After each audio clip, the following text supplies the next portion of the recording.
உலகத்தின் முதல் நாகரிகம் தமிழ் நாகரிகம் என்பதில் எனக்கு பெருமை தான் சார். தமிழ்நாட்டில் தான் நாகரிகம் தோன்றியது, சந்தேகமே கிடையாது. அதுலேயும் ஒரு மதுரைக்காரனாக பெருமை கொள்கிறேன். மதுரையில் தான் அந்த நாகரிகம் தோன்றி இருக்கின்றது, சந்தேகம் இல்லை. மனு நீதினு சொல்கிறாங்க. இந்த மனு நீங்கள் புராணம் வாசிக்க, இந்த ஸ்டாலின் புராண கதை வாசிக்க மாட்டார், புரியல என்றார். நீங்களாவது வாசி பாருங்கள் ஊடகத்தில். இந்த மனு கிருதுமால் நதியில் அமர்ந்து தவம் புரிந்தார், கிருதுமால் நதிக்கரையில் வாழ்ந்தார்னு ரெஃபரன்ஸ் இருக்குது புராணத்தில். கிருதுமால் நதி எங்கே சார் இருக்கு? அப்படிதான் ரெஃபரன்ஸ் கிருதுமால். அப்போ கீழடி மதுரை தான், வைகை நாகரிகம் தான், சிந்துச்சமவெளி நாகரிகம் தான் தோன்றுச்சுன்னு சொல்கிறோமே. அதுக்கும் முந்தி வைகை நாகரிகம் தான் இந்தியாவின் முதல் நாகரிகம். எனக்கு பெருமை தான்.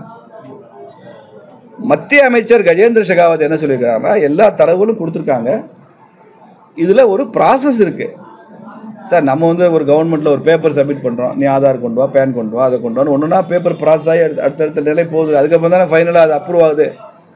அது மாதிரி அறிவியல் தரவுகளுடன் அறிவியல் முறையில் சில டெஸ்ட் இருக்குது, அதை முடிச்சுட்டு இதை அறிவிப்போம். அது ப்ரொசீஜரல் ஆஸ்பெக்ட்னு சொல்கிறார். இதில் எங்கேயும் தமிழ் நாகரிகத்தை யாரும் மறைக்கலை, யாரும் குறைக்கலை.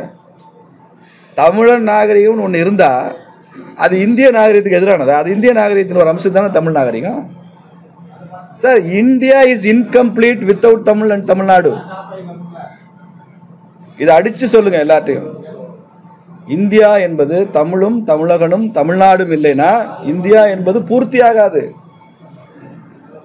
இந்தியாவுக்கு நிறைவை தருவதே, மகுடம் சூட்டுவதே தமிழ் நாகரிகம் தான், தமிழ் பண்பாடு தான், தமிழனுடைய தொன்மை தான். உலகமெல்லாம் போய் ஐநா சபையில் வாஜ்பாய் அவர்கள் ஐநா சபைக்கு போனார். அப்போது அங்கே ஒரு பெரிய டிஸ்கஷன் நடக்குது.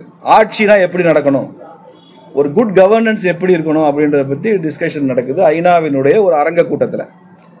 அதில் வாஜ்பாய் பேசுகிறாரு, இன்றைக்கி நம்ம இத்தனை வருஷம் கழித்து ஒரு குட் கவர்னன்ஸ்னால் எப்படி இருக்கணும்னு பேசுகிறோம். இதை பற்றி 2000 வருஷத்துக்கு முன்னாலே எங்கள் ஊரில் ஒரு தமிழ் புலவர் திருவள்ளுவர் ஒரு திருக்குறள் எழுதி வச்சிருக்கிறாருன்னு அந்த குறள் அப்படியே சொன்னார். உரு பசியும் ஓவா பிணியும் செரு பகையும் சேராது எழுவது நாடு. உரு பசியும் ஓவா பிணியும் சிறு பகையும் சேராது எழுவது நாடு. திரும்ப சொல்றேன், திமுக காரனுக்கு புரியாததுனால. இப்படி வள்ளுவர் சொல்லியிருக்கிறாருன்னு வாஜ்பாய் சொன்னாருங்க. அவருக்கு தமிழ் உச்சரிக்க வராது, அதனால கொஞ்சம் கொச்சையான தமிழில் பேசி சொன்னார். அந்த காலத்தில் அப்படி யூடியூப் எல்லாம் பாப்புலர் இல்லை, இருந்திருந்தால் அது நேரம் வைரலாக இருக்கும். அப்போது எங்கே போனாலும் யார் சார் தமிழை விட்டு கொடுத்தாங்க? தமிழை யாரும் விட்டு கொடுக்க மாட்டாங்க சார். தமிழ் பெருமை சார், இந்தியாவின் பெருமை. தமிழர் நாகரிகம் என்பது இந்தியாவின் பெருமை. கீழடியிலிருந்து அப்படி ஒன்று இது சிந்துச்சமவெளி விடவும் இது முந்தையதுன்னு வந்தால் முதல்ல பெருமைப்படுறது பாரதிய ஜனதா கட்சி. மக்கள் ஆர்ப்பாட்டம் பண்றாங்க. நான் ஸ்டெர்லைட் இருக்க வேண்டும் என்று நினைக்கிறேன். ஸ்டெர்லைட்டு மூடியதுக்கு அப்புறம் அந்த காப்பர் விலை என்ன ஆயிடுச்சுன்னு பாருங்க. ஸ்டெர்லைட்டுக்கு இருக்கும்போது என்ன விலை, இன்னைக்கு சர்வதேச சந்தையில் காப்பர் என்ன விலை? காப்பர்ன்றது சாதாரண மனுஷன் பயன்படுத்துகிற பொருள் தான் சார். நீங்களும் நானும் பயன்படுத்துகிறோம். நம்ம எலக்ட்ரிக்கல் குட்ஸ்லாம் எங்கேருந்து வருது? வீட்டுக்கு வயரிங் பண்ணுறோம், அந்த வயரிங்லாம் எங்கேருந்து வருது? அது எல்லாமே காப்பர் தான். அப்போ இன்னைக்கு சர்வதேச சந்தையினுடைய மோனோபோலியா ஏகபோகமா இருக்கிற ஒரு நாடு சீனா. ஸ்டெர்லைட்டை மூடுனா சீனாவுக்கு லாபம் சார். ஸ்டெர்லைட்டுக்கு யாரெல்லாம் போராடினாங்க, என்னவெல்லாம் பேசினாங்க, இதெல்லாம் நமக்கு நல்லா தெரியும். வைகோ சொன்னார், தூத்துக்குடி ஸ்டெர்லைட் இருந்தால் கேன்சர் வந்துடும், கேன்சர் வருது அந்த நோயினால. இப்போ டேட்டா எடுத்து போடுங்க, பாருங்க. தூத்துக்குடி மாவட்டத்தில் கேன்சர் எவ்வளவு பரவி இருக்கு, மதுரையில் எவ்வளவு கேன்சர் இருக்கோ, விழுப்புரத்தில் எவ்வளவு இருக்கோ, சென்னையில் எவ்வளவு இருக்கோ, திருநெல்வேலியில் எவ்வளவு இருக்கோ, அப்படிதான் தூத்துக்குடியும் இருக்கு. ஸ்டெர்லைட் ஆலை இருந்ததுனால தூத்துக்குடியில் நிறைய பேர் கேன்சர் வந்துருச்சுன்றதுக்கு என்ன ஆதாரம் இருக்கு? தூத்துக்குடி ஜிஹெச்ல ஏதாவது டேட்டா இருக்கா? தூத்துக்குடி மாவட்டத்தினுடைய அந்த சுகாதார அதிகாரி ஹெல்த் ஆஃபீஸர் இருக்காரு, அவர்கிட்ட ஏதாவது டேட்டா இருக்கா? ஒன்றும் இல்லை. சீனாவுக்கு லாபம் சார், அவ்வளவுதான். இதுல இருந்தே இந்த ஒரு வார்த்தையிலிருந்து இதை புரிஞ்சுக்கலாம். ஸ்டெர்லைட் திறக்க வேண்டும். ஸ்டெர்லைட்டை மூணுனதுக்கு அப்புறம் அங்கே எவ்வளவு கண்டெய்னர்ஸ் போக்குவரத்து குறைஞ்சிருக்கு, தூத்துக்குடியில் எவ்வளவு வாடகை வீடுகள் காலியா இருக்கு, தூத்துக்குடியினுடைய டிராபிக் வருமானம் எவ்வளவு குறைஞ்சிருக்கு, தூத்துக்குடி மாநகராட்சிக்கு வருமானம் எவ்வளவு குறைஞ்சிருக்கு, எல்லாத்தையும் எடுங்க சார். ஒரு பெரிய தொழிலை நான் மூடுறேன்னா என்ன அர்த்தம்? சரி, அதை தாண்டி அது சுற்றுச்சூழலுக்கு பாதகமா இருக்குன்னா அதை சரி செய்வதற்கு என்ன வழின்னு யோசிக்கிறோமே தவிர அது தொழிலை மூடுறது எப்படி? கம்யூனிஸ்ட் கட்சிகள் நாசமா போனது காரணமே தான். தொழிலாளியை காப்பாற்றுவோம் பாங்க, அது அற்புதமான கொள்கை. தொழிலாளி காப்பாற்றப்பட வேண்டியவர். ஆனா தொழிலாளியை காப்பாற்றுறதுக்கு தொழிலை காப்பாற்றணும்ல. பிஜேபி என்ன சொல்றோம்? தொழிலை காப்பாற்றணும், தொழிலாளியை காப்பாற்றணும் சொல்றோம். கம்யூனிஸ்ட் என்ன சொல்றாங்க? தொழிலை அழிச்சிடணும், தொழிலாளியை காப்பாற்ற. எப்படி சார் இது? தொழிலை அழிச்சிட்டு தொழிலாளி எப்படி காப்பாற்ற முடியும்? அதே மாதிரிதான் தொழில்கள் வளரணும். குறிப்பா தென் மாவட்டங்கள்ல இந்த மாதிரி பிரச்சனை வருது.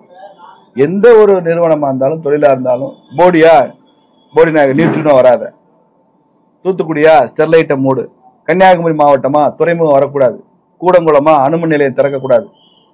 தென் மாவட்டங்கள் வளரல. லட்சக்கணக்கான இளைஞர்கள் புலம்பெயர்ந்து போறாங்க, படிச்சுட்டு வேலை இல்லை. அவனுக்குலாம் இந்த மாவட்டத்தில் இருக்கிறதுக்கான வழியே இல்லை. எல்லாத்தையும் மூடுன்றீங்க. இந்த கன்னியாகுமரியில் துறைமுகம் வந்திருந்தா எவ்வளவு பெரிய உச்சத்தை தொட்டிருக்கும் யோசிச்சு பாருங்க. இந்தியாவிலேயே தமிழ்நாட்டை மாத்திரம்தான் 3 மேஜர் போர்ட் இருக்குங்க. 3 மேஜர் போர்ட், பெரிய துறைமுகங்கள், தூத்துக்குடி, சென்னை, எண்ணூர். இந்த கன்னியாகுமரி துறைமுகம் வந்திருந்தா அது மேஜர் போர்ட். 4 மேஜர் போர்ட் வந்திருக்கும். இந்தியாவில் 4 மேஜர் போர்ட் இருக்கிற எந்த மாநிலமும் கிடையாது. குஜராத், மகாராஷ்டிராவோட கிடையாது, வந்திருக்கும். இப்போ நாம ஒரு ஆன்டகனைஸ்டிங் பாலிடிக்ஸ். என்விரான்மெண்ட் முக்கியம் தாங்க. You must be the positive environmentalist. நீங்க என்விரான்மெண்டல் ஆக்டிவிஸ்டா இருந்தீங்கன்னா பாசிட்டிவ் என்விரான்மெண்ட் ஆக்டிவிஸ்டா இருக்கணும். எல்லாம் நெகட்டிவிசம், எல்லாத்தையும் மூடு, எல்லாத்தையும் ஒழிச்சிரு. அது தென் மாவட்டங்களுக்கு அதிகமாக நடக்கிறத பார்த்தீங்கன்னா எனக்கு ரொம்ப பயமா இருக்கு. இதுக்கு பின்னால ஏதோ ஒரு சர்வதேச சதி இருக்குமோன்னு பயமா இருக்கு, அச்சமா இருக்கு. தூத்துக்குடி ஸ்டெர்லைட் திறக்கப்பட வேண்டும்.